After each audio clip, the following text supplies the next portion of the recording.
Hello and welcome to this video. Today I'm going to guide you through a step-by-step tutorial on how to edit a campaign in MailerLite. It's easy to get started, and if you'd like to follow along, there's a link in the description below. You can use it to sign up for a free trial or quickly log into your account.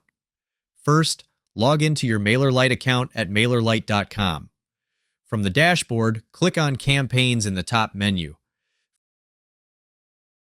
Find the campaign you want to edit and click on it to open the details. To make changes, click on Edit next to the campaign. This will open the campaign editor. Here you can modify the email content, adjust the design, or update any images and links. Use the drag and drop editor to make your changes. Once you're done editing, click Save to apply your changes.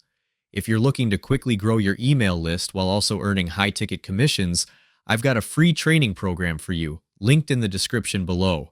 It's completely free and super easy to get started, so be sure to check it out if you want to build your list more effectively.